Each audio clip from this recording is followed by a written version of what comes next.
Hello and welcome back to Kylie Savidge Psychic Medium. I'm here with your weekly oracle card reading, and this reading actually goes from the 25th of May to the 31st of May 2019.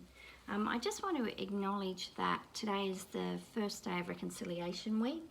The topic for this year is Grounded in Truth, Walk Together with Courage, and I would just like to acknowledge the traditional owners of this land, the First Nation people, the custodians of this land, all the elders past and present from the land that I'm actually making this video on.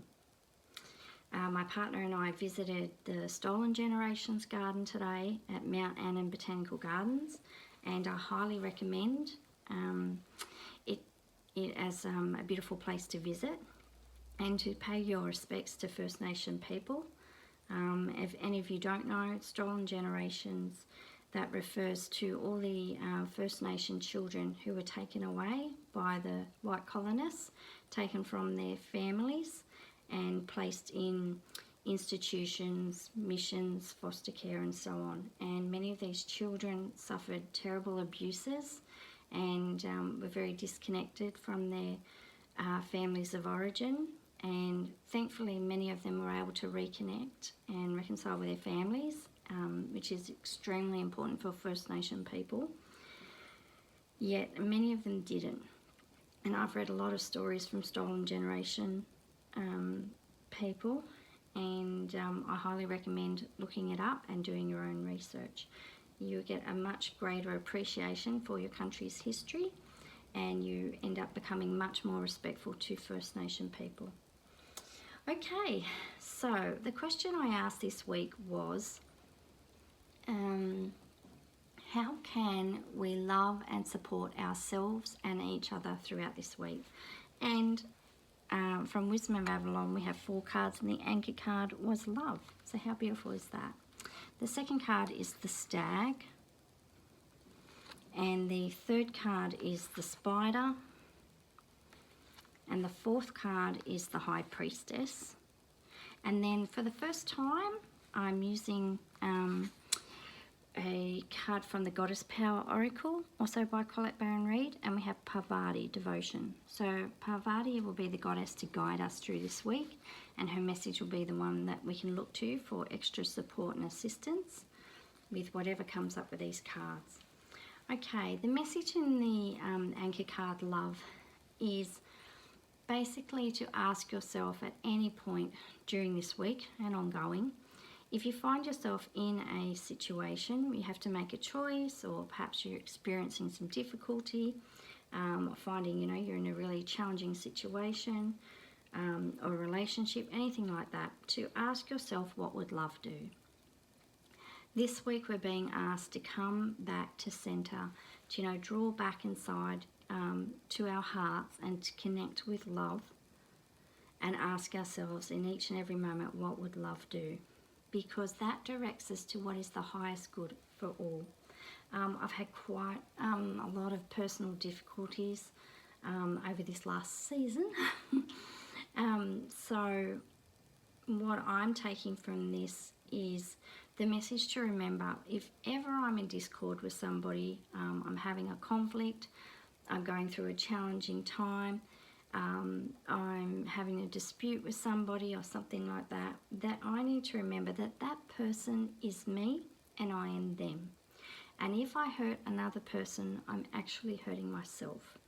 We are all the one being, and if we all come back to love, to the love we have for ourselves, then we will find that love for another person. We may not like the other person, we may not like the situation we're in, yet we can definitely find where love is in that difficulty, and we can let love lead us to the very best solutions for the highest good of all.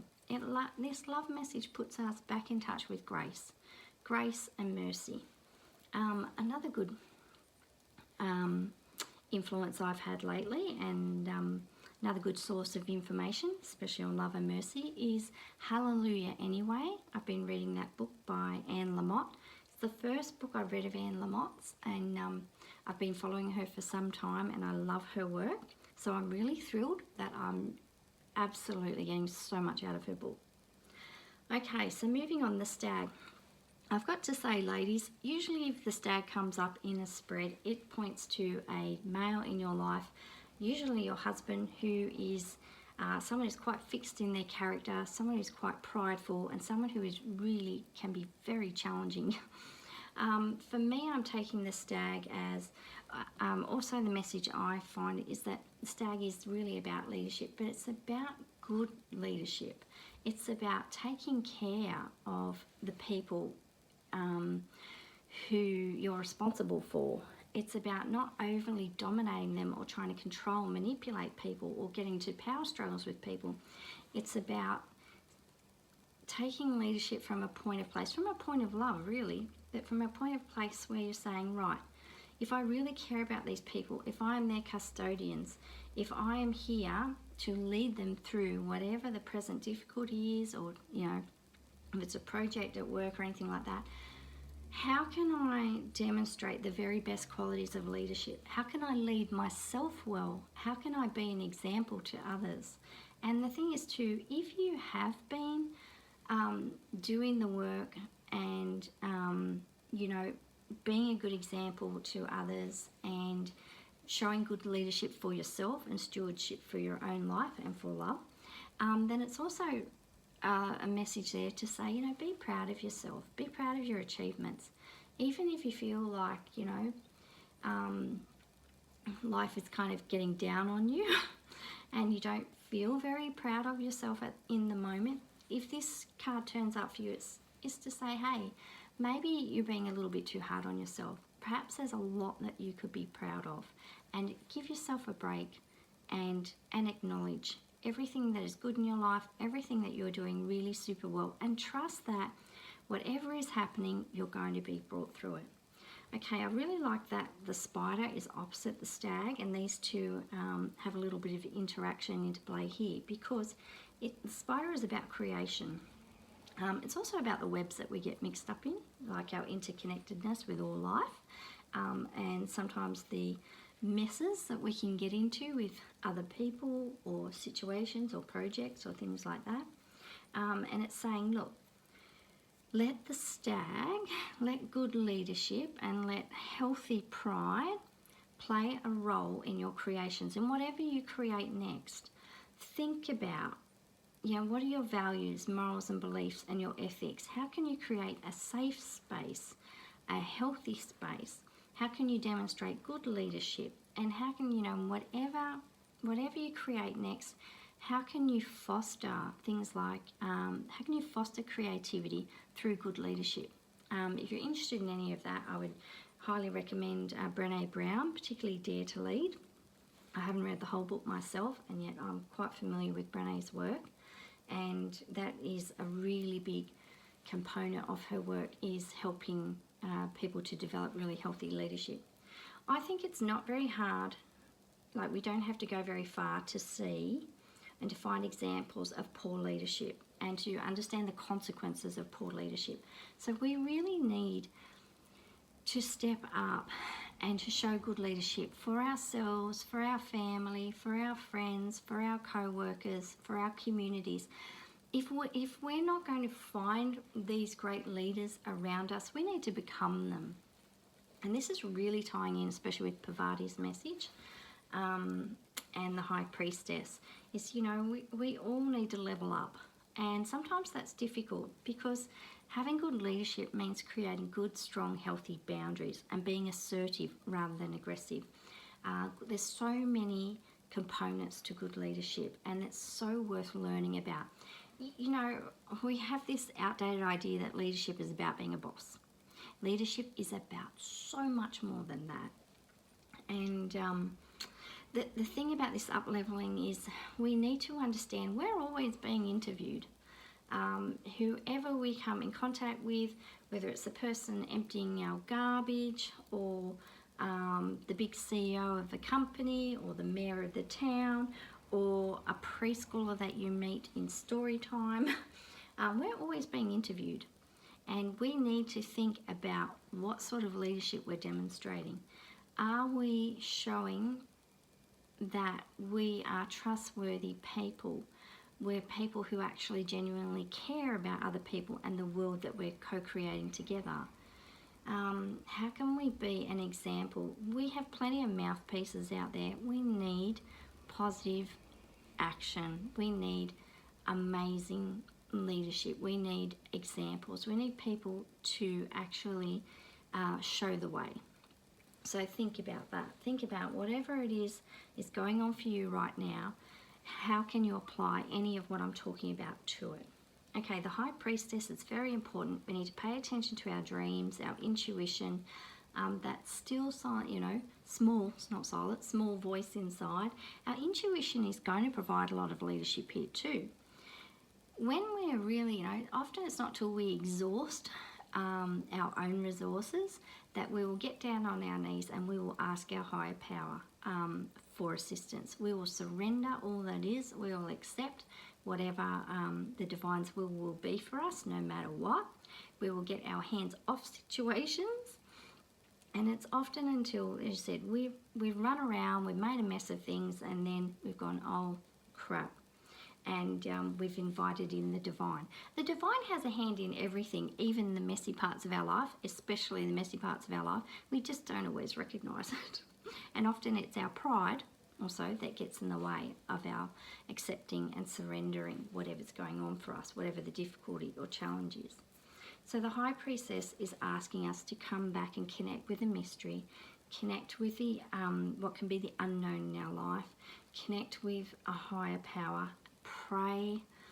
Parvati's message too is very much about meditation.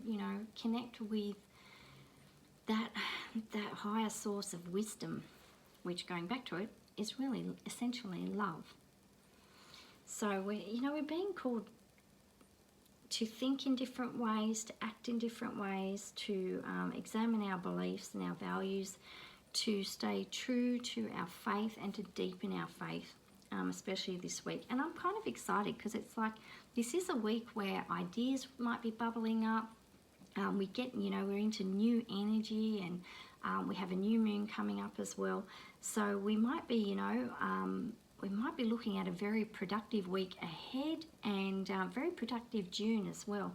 I know for Australia it's winter. It's usually the time when I really want to hermitize and stay home and hide under the blankets and just read a book a lot. So that even if that's happening for you in winter, I know in the Northern Hemisphere you're in the warmer months, so you guys might really connect with this. Okay, Parvati and devotion. I really want to read a bit of the message there for you, yet it is some of what I've already said. Digging deep into our spiritual life and looking for spiritual solutions to our problems. Okay, the empowerment message for Parvati is: true commitment comes from wholehearted living in body, mind and spirit. When the Hindu goddess Parvati rises up to greet you, she is acknowledging you for your sincere devotion to personal growth. I can really relate to this, that no matter what's going on for me, I am looking for the lesson. With the world in so much turmoil, it's not easy to devote yourself to a higher knowledge and a strong faith. But if you are to serve others by being a bearer of love, compassion and light, you must recommit yourself every day as unwavering in your devotion as Parvati was to Shiva and her goal of bringing peace to the world. Parvati asks that you find silence in daily meditation to contemplate your devotion as well as your commitment to all of life and to making this world a better place. These are some of the themes that came up through this reading. The great goddess is present when you renew your devotion and make that relationship primary above all else. Then in all areas of your life, every choice will be in alignment and in service to this truth. When the goddess Parvati comes to visit, it is a beautiful sign that you are on the right track. Okay, I'm going to thank you for listening, and I'm going to wish you all well. I'd love to hear your questions in the comments or any feedback that you might have. Remember, you can find me on Facebook, Kylie Savidge Psychic Medium, and I'm also on Instagram. Thank you so much.